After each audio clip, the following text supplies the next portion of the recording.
Subject Hindi. आज हम काव्य पढ़ने वाले हैं जिसका रैदास ने लिखा है। पेज 1। रैदास नाम से विख्यात संत रविदास का जन्म सन 1388 और देहावसान यानी उनकी मृत्यु डेथ 1518 में बनारस में हुई थी। ऐसा माना जाता है इनकी ख्याति से प्रभावित होकर सिकंदर लोदी ने इन्हें दिल्ली आने का निमंत्रण भेजा था। मध्ययुगीन साधकों में रैदास का विशिष्ट स्थान था कि उसका बहुत महत्व दिया जाता था। कबीर की तरह रैदास भी संत कोटि के कवियों में गिने जाते थे। मूर्ति पूजा, तीर्थ यात्रा जैसे दिखावों में रैदास का जरा भी विश्वास न था कि उन्हें ये सब बातों में ट्रस्ट नहीं था। वह व्यक्ति की आंतरिक भावनाओं और आपसी भाईचारे को ही सच्चा धर्म मानते थे कि व्यक्ति का व्यक्तित्व मित्रता और उसकी भावना से ही माना जाता है, ना कि उसके धर्म से, ऐसा उनका कहना था। रैदास ने अपनी काव्य रचनाओं में सरल यानी समझ में आ सके वैसी भाषा और व्यावहारिक ब्रज भाषा का प्रयोग किया है, जिसमें अवधी, राजस्थानी, खड़ी बोली और उर्दू फारसी के शब्दों का भी मिश्रण है। रैदास को उपमा और रूपक अलंकार विशेष प्रिय है। सीधे सादे पदों में संत कवि ने हृदय के भाव बड़ी सफाई से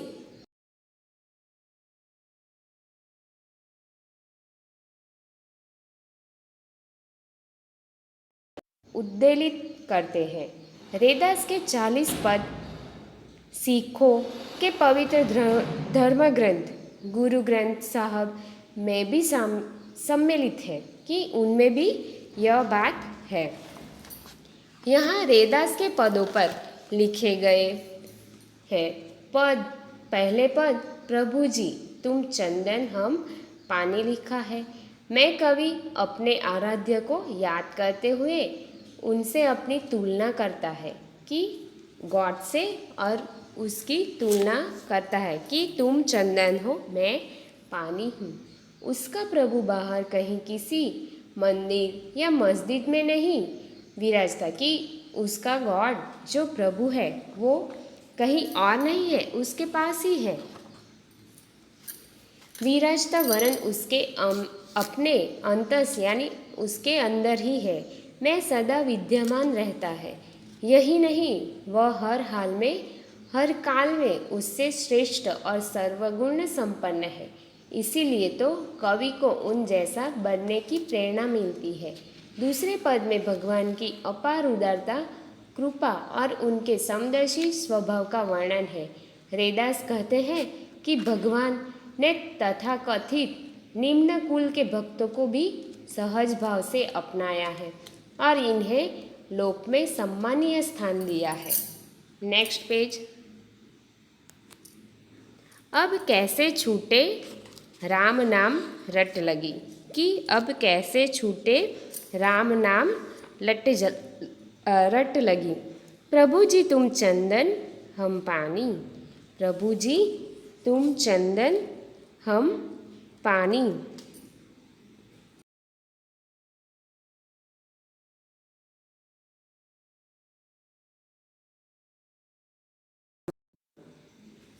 बास यानी कि घन और जाकी यानी जिसकी शब्द का अर्थ है। प्रभु जी तुम चंदन हम पानी, जाकी अंग अंग बास समानी। प्रभु जी तुम धन धन बन हम मोरा, जैसे चितवत चंद चकोरा। कि चितवत यानी कि देखना, निहारना, और चकोरा यानी तीतर जाति का एक प्राणी जो चंद्रमा का परम प्रेमी माना जाता है, उसे चंद्र यानी कि जो मून रहता है वो उसको बहुत लव करता है। प्रभु जी तुम दीपक हम बाती, जाकी ज्योति बरे दिन राती।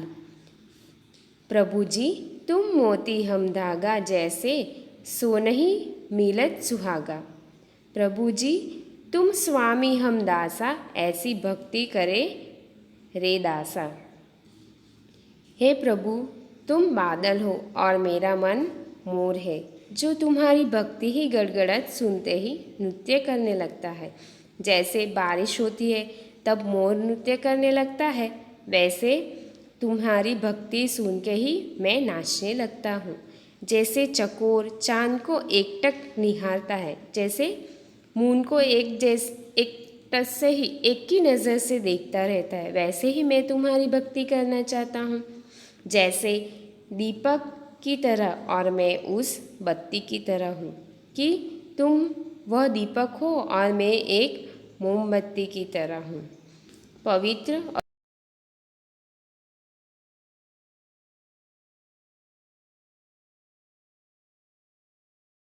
और मैं पिरोए जैसा धागा हूँ। जैसे हम मोती पिरोते हैं, वैसे मैं एक धागा हूँ जो तुमसे जुड़ा हूँ।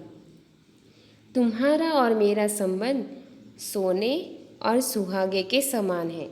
जैसे सुहाग के संपर्क में आकर सोना और अधिक खरा हो जाता है, उसका मूल्य बढ़ जाता है, उसी प्रकार तुम्हारे संपर्क में आने से मैं पवित्र हो गया हूँ और तुम्हारे चरणों में इसी प्रकार की दृश्य भावना मैं अर्पित करता हूँ कि ऐसी ही भावना मेरे मन में तुम्हारे लिए है। ऐसी लाल ऐसा ऐसी लाल तुझ बिन उठाऊं करे, गरीब निवाजू गुसोई या मेरा माथे छत्रु धरे। जाकी छोटी जगत को लागे लागे ता पर तू ही ठरे। नीचहू उच्च करे मेरा नीचहू उच्च करे मेरा, गोविंदु काहू ते न डरे। नामदेव कबीरू तिलोचनु साधना सेनु तरे। कही रिवदासु सुनहु रे संतहु, हरि जीवते सबे सरे। यहाँ पे गरीब निवाजू यानी कि दीन दुखियों पर दया करने वाला, गुसाई यानी कि स्वामी और छोटू यानी छुआटू, जगत यानी कि संसार और नामदेव यानी कि महाराष्ट्र के एक प्रसिद्ध संत थे। तिलोचनु एक प्रसिद्ध वैष्णव आचार्य जो ज्ञानदेव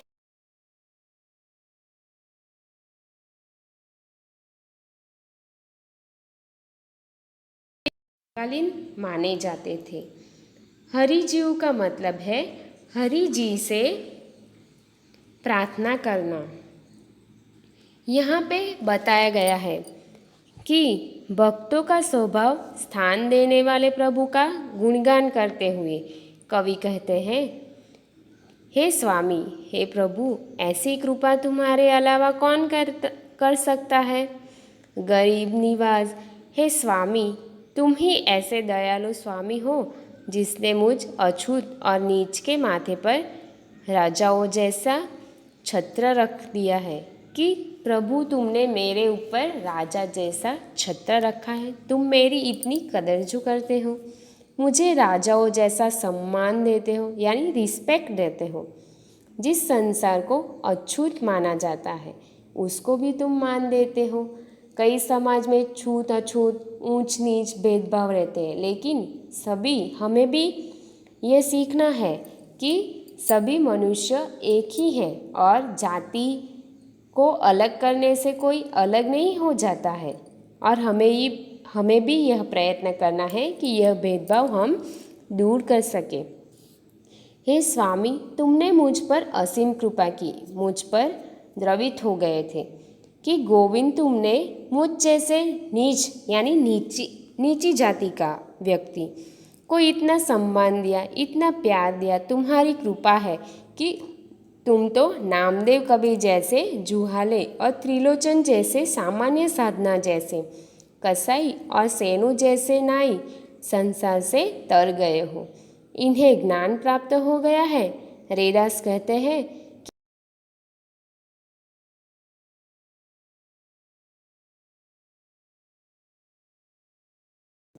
थैंक यू।